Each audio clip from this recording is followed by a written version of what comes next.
entire facade of it is covered with writing that had never been seen previously. Mysterious ancient machine was just found, and it's more advanced than modern tech.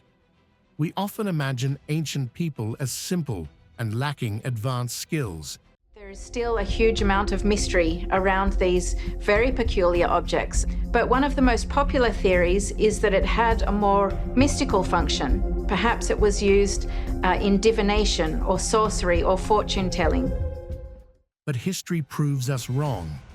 Time and time again, they built incredible things that still amaze us today. Some of their secrets remain unsolved, making us wonder, were they smarter than we think? Starting with an Antikythera mechanism, an ancient Greek analog computer used to predict astronomical positions and eclipses. The ancient Greeks were way ahead of their time, but nothing proves it more than the Antikythera mechanism. Found in 1901 near the Greek island of Antikythera, this strange, gear-filled machine left experts completely stunned. Why? Because it's basically the world's first computer, and it was made over 2,000 years ago. All as being anything interesting when it was discovered, it was just a corroded lump about the size of a large dictionary. This incredible device, built around 100 before Christ, had over 30 bronze gears inside a wooden case. It could track the movements of the sun, moon, and planets with shocking accuracy. It even predicted eclipses and lunar phases, something that shouldn't have been possible back then. It was like an ancient version of a modern-day astronomical calculator. The Antikythera mechanism was pulled from an old shipwreck, and ever since, scientists have been trying to figure out exactly how it worked. Even with today's technology, the full story behind it remains a mystery. How did the ancient Greeks create something so advanced, only to lose the knowledge for centuries? The world wouldn't see anything similar until medieval clockwork appeared over 1,000 years later. This discovery completely changed how we think about ancient civilizations. The Greeks clearly knew way more about mechanics and astronomy than we ever imagined. Some even say they were ahead of us in ways we still don't understand. One thing's for sure: the Antikythera mechanism proves that history still has secrets waiting to be uncovered. Who knows what else the ancients knew that we've forgotten? What are your thoughts on this? Let us know in the comments, and don't forget to like and subscribe to the channel. Baghdad battery, a set of terracotta jars containing metal rods, believed by some to be ancient galvanic cells. The Baghdad battery is one of history's strangest discoveries. Found in 1936 near Baghdad, Iraq, this ancient artifact looks shockingly similar to a modern battery. But here's the crazy part. These three curious objects were found in 1936 during excavations in Baghdad, in Iraq, and they were found all together. It's over 2,000 years old. It's a simple-looking clay jar, about 6 inches tall, with a copper tube and an iron rod inside. If you pour an acidic liquid like vinegar or lemon juice inside, it could actually produce electricity. Sounds unbelievable, right? But that's exactly why scientists have been puzzled by it for years. Did ancient people really know how to make electricity? And if so, what were they using it for? Some experts believe it was used for electroplating, a process where electricity is used to coat objects in gold or silver. Others think it might have been part of some kind of religious or healing ritual. The truth is, no one really knows. No ancient electroplated objects have ever been found, and there's no solid proof of its purpose. What makes things even more mysterious is that similar jars have been discovered in Iraq, dating back to the Parthian and Sasanian empires. But the original Baghdad battery disappeared in 2003 during the Iraq War, adding another layer to the mystery. So, was this really an ancient power source, or just a simple storage jar? Whatever the answer, the Baghdad battery proves one thing: ancient civilizations were full of surprises, and we might not be giving them enough credit. Next up is the Roman dodecahedron, a small, hollow artifact with 12 flat, pentagonal faces, possibly used as a measuring device or candlestick holder. The Roman dodecahedron is one of the biggest mysteries of the ancient world. The craftsmanship that it would take to make a bronze Roman dodecahedron would have been very challenging for a metal artisan to make at the time.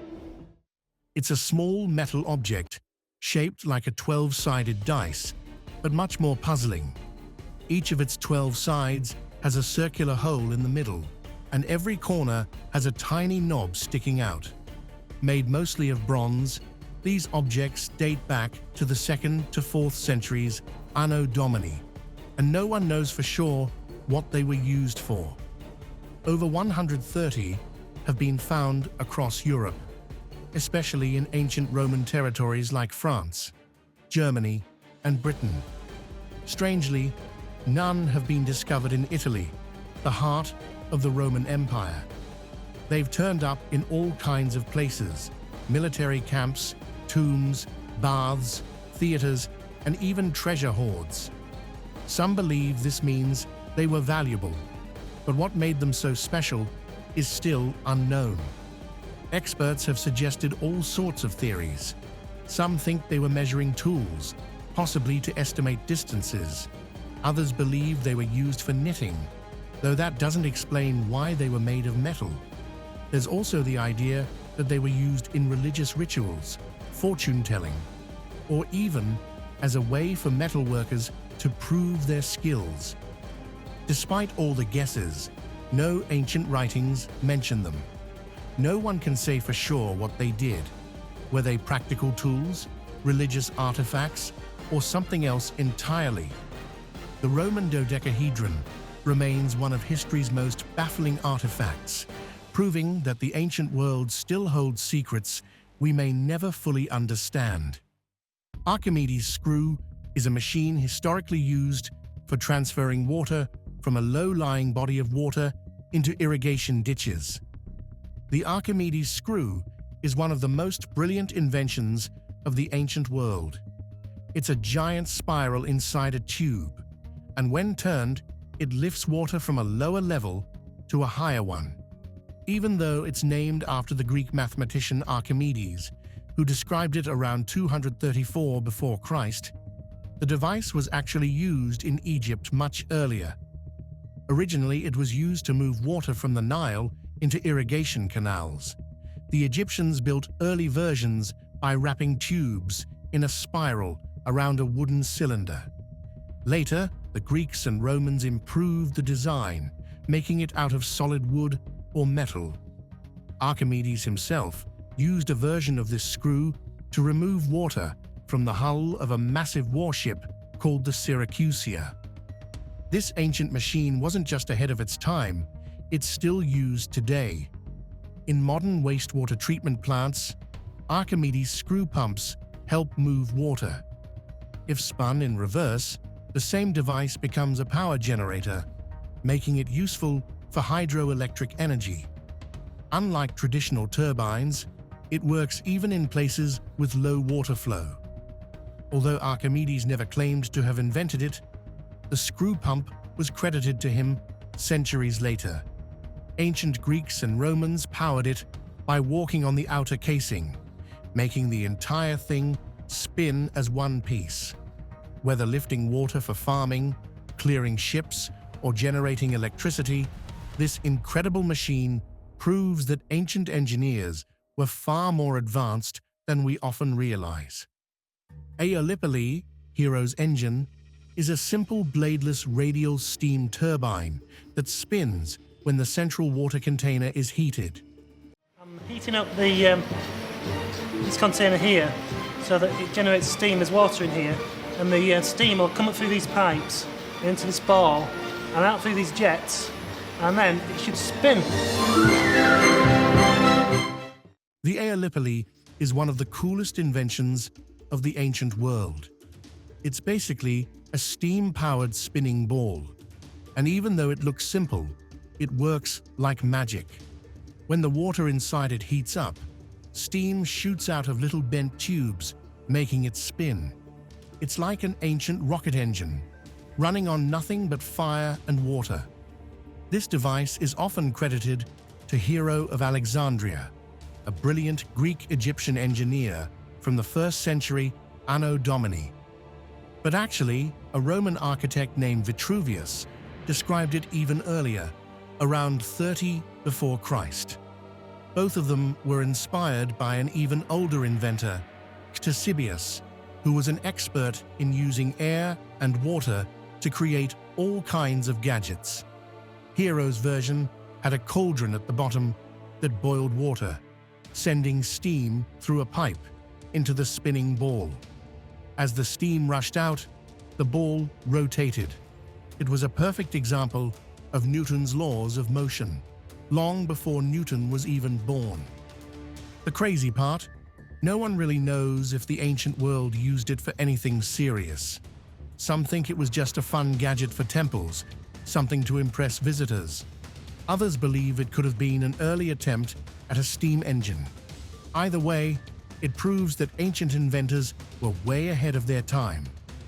The Aeolipile was a glimpse into the future, an early version of the steam engines that would change the world thousands of years later. The next one on the row is fascinating yet horrible technology, a Greek fire siphon, a Byzantine incendiary weapon that could project a stream of flaming liquid. Greek fire was the ultimate secret weapon of the Byzantine Empire, a terrifying liquid that could set ships ablaze even on water.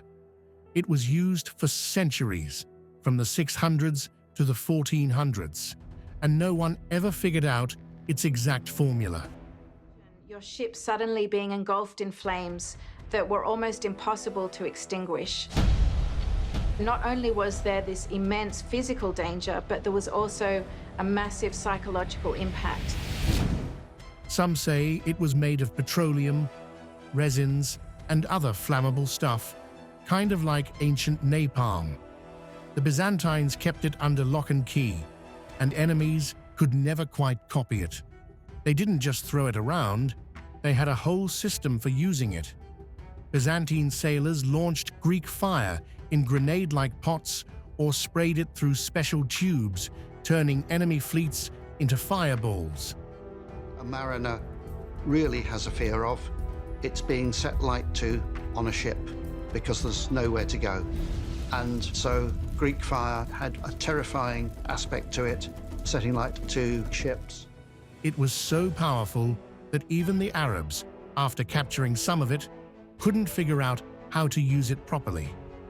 It gave the Byzantines a huge advantage, especially in battles where they had to protect their capital, Constantinople. Legend says Greek fire was given to the Byzantines by an angel and was meant to be used only by Christians. Others credit an inventor named Kallinikos, who fled to the empire and shared his creation. Either way, it arrived at the perfect moment when the Byzantines were struggling to survive. Even centuries later, Crusaders and Saracens described Greek fire as a terrifying weapon that lit up the sky like a dragon. The secret was eventually lost, but the stories remained. To this day, no one knows exactly how they made it. Ancient water mill, which was an ancient Roman water-powered milling machine described by Vitruvius. Water mills were one of the coolest inventions of the ancient world, turning the power of water into pure muscle for grinding, cutting, and shaping materials. They used a water wheel to drive machines that made flour, paper, textiles, and even metal tools. It was like having a powerful machine running for free just by using flowing water. There were two main types. One had a vertical wheel connected to gears, while the other had a horizontal wheel that skipped the gears altogether.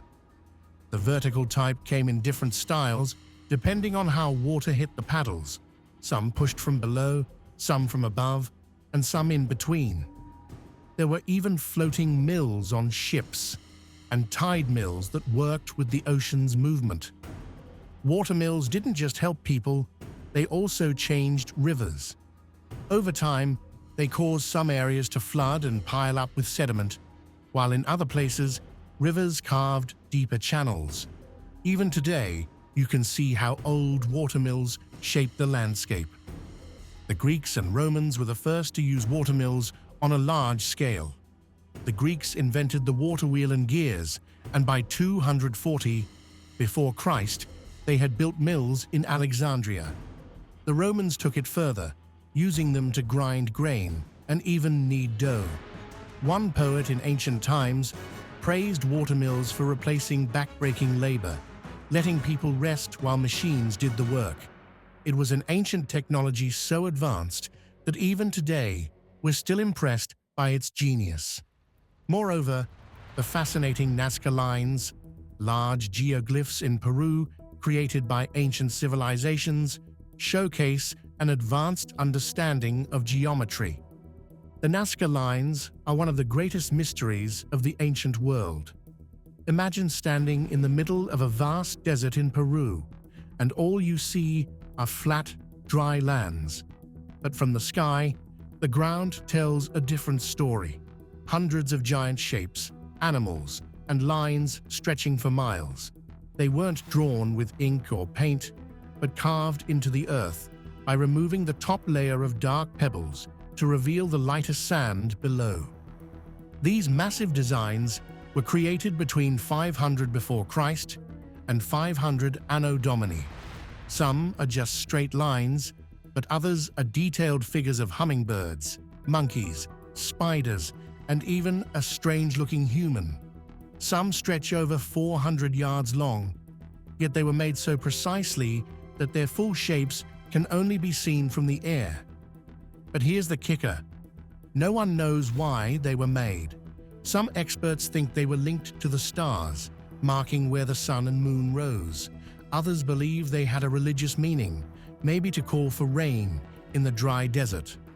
The first mentions of these lines date back to the 1500s, but they were really rediscovered in the 20th century when airplanes flew over them. Scientists have studied how the Nazca people made them, and it turns out they used simple tools and careful planning. Even today, these lines remain mostly untouched, thanks to the dry desert air. It's like an ancient message left behind, still waiting to be fully understood. Incan quipus is a system of knotted strings used by the Incas for record-keeping and communication. Quipus were made in Inca times by Quipucamayos. Imagine a world where there are no pens, no paper, no computers, yet people still keep perfect records. That's exactly what the Inca and their ancestors did with quipus. Discovery will bring a better understanding of quipus and also in how the Incas dominate and control these local populations. An advanced system of knotted strings used to store and organize information.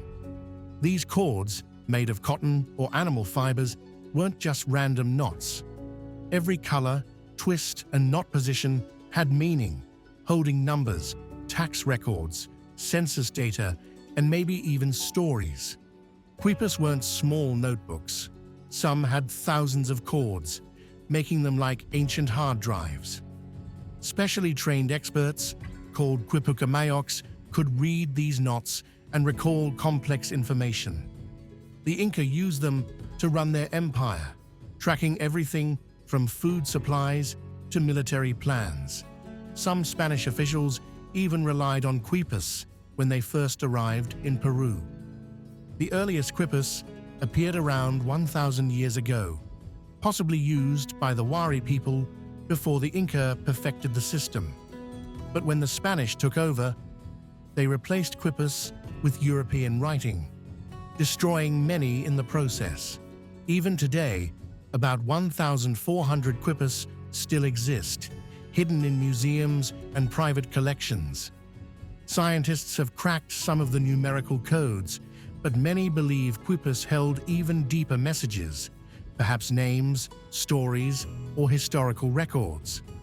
Some researchers think they worked like a binary code, similar to how computers store data.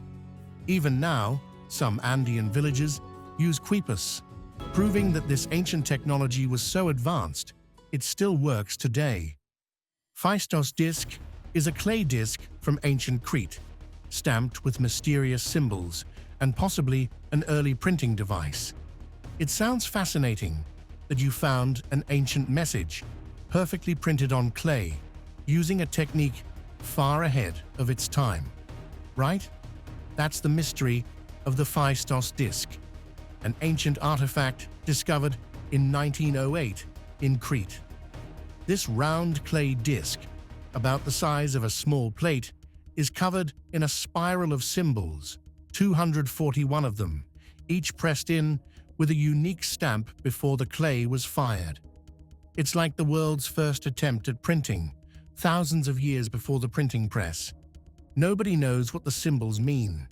They could be words, numbers, or even a secret code. The disc was found buried beneath a Minoan palace alongside a tablet written in the mysterious Linear A script, another undeciphered writing system. The symbols suggest an unknown language, possibly lost forever. Some experts say it's a syllabary like Japanese, while others think it's an alphabet. Either way, no one has cracked the code. Dating this artifact is tricky. Some believe it's from around 1850 before Christ, while others think it's closer to 1400 before Christ. The clay might not even come from Crete, adding to the mystery. Unlike other ancient texts, which were scratched into clay, this disc was made with movable stamps, proving that the idea of printing existed long before Gutenberg. It's an invention ahead of its time, but one that never caught on. If it had, history might have played out very differently. Today, the Phaistos disc remains one of archaeology's biggest puzzles, Sumerian king list. This was an incredible system of ancient manuscripts, listing the kings of Sumer, indicating advanced historical record-keeping. It's not just any list, it tells the story of kingship, shifting from one city to another, controlling who had the divine right to rule. But here's where it gets wild. Some early kings on the list supposedly ruled for thousands of years, way beyond human limits. It even begins with kings who lived before a great flood wiped everything out. The list wasn't just history, it was political. Different versions existed because each ruler wanted to tweak the story to make their claim to power look stronger. The oldest version, dating back to around 2100 before Christ, shows a straightforward transfer of power, while later ones suggest a cycle. Kingship never stayed in one place for long. Most copies of this list were found in Mesopotamia, written on clay tablets, with the best preserved version recorded on a four-sided prism. Over time, scholars realized this list wasn't completely reliable for real history. It was filled with exaggerations, missing details, and intentional changes. But that doesn't make it useless. It's an insight into how ancient rulers controlled the past to shape the future. Imagine if today's leaders could rewrite history to justify their power. Mesopotamians did it first. This wasn't just a list. It was a tool, a weapon, and a blueprint for ruling an empire. Roman concrete has lasted for thousands of years, outliving even modern structures with its unmatched durability. The Romans weren't just great builders. They were geniuses. They didn't just throw up some buildings. They created structures that have stood strong for over 2,000 years. This is the Pantheon, one of the world's most amazing monuments.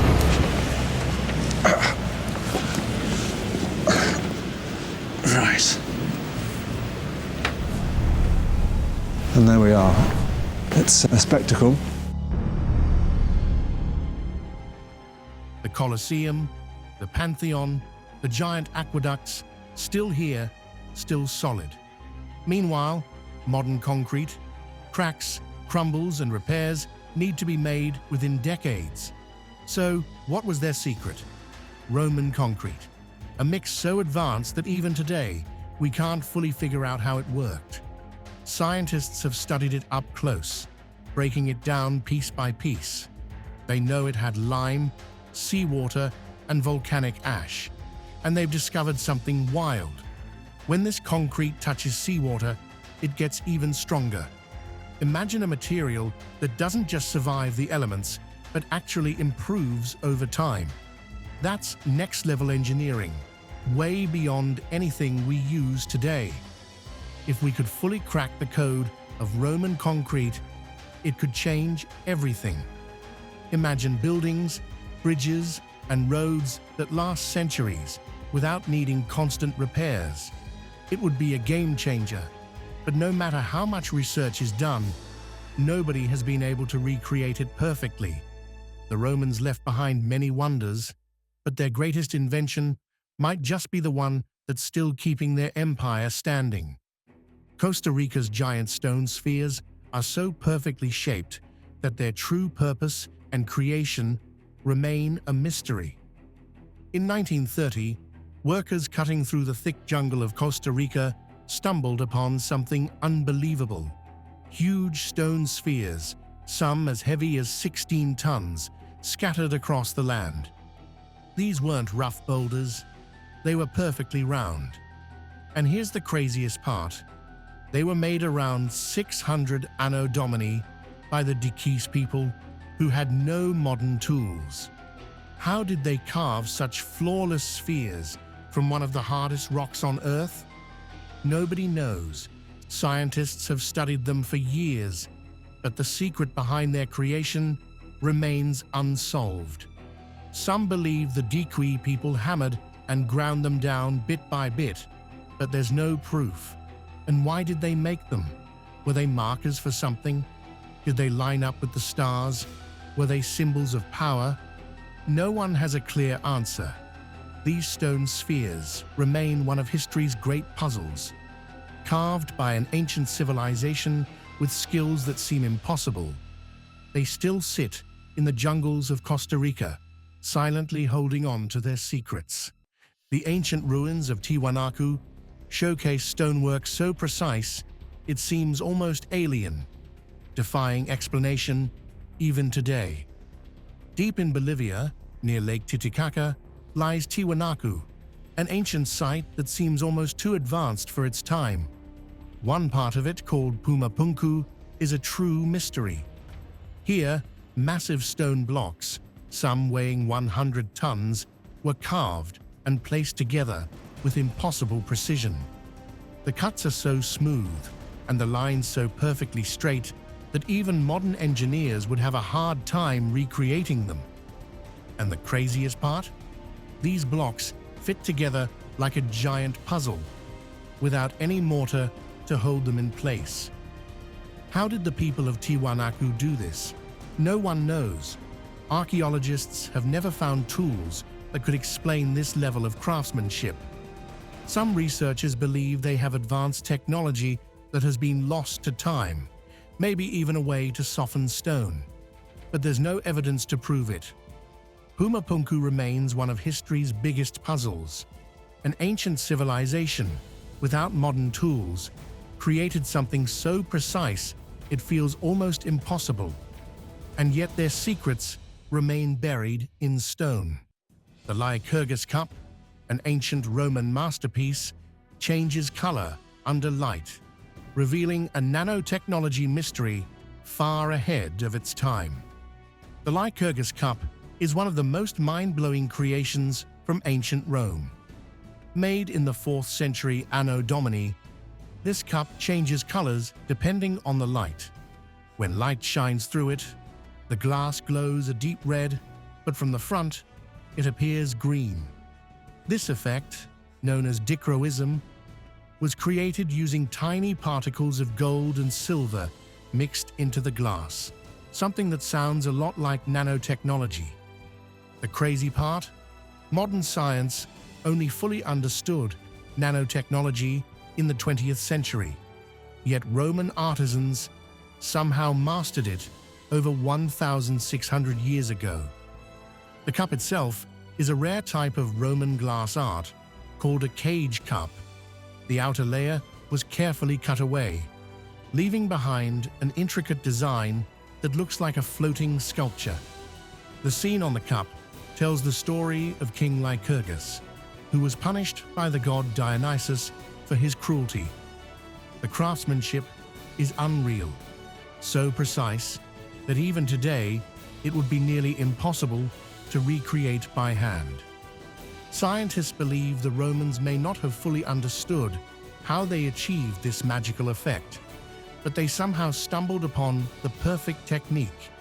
The gold and silver particles inside the glass are only 70 nanometers wide, smaller than a human hair. The way they interact with light creates a dazzling color shift. Even after all this time, no other ancient artifact comes close to matching its mysterious beauty.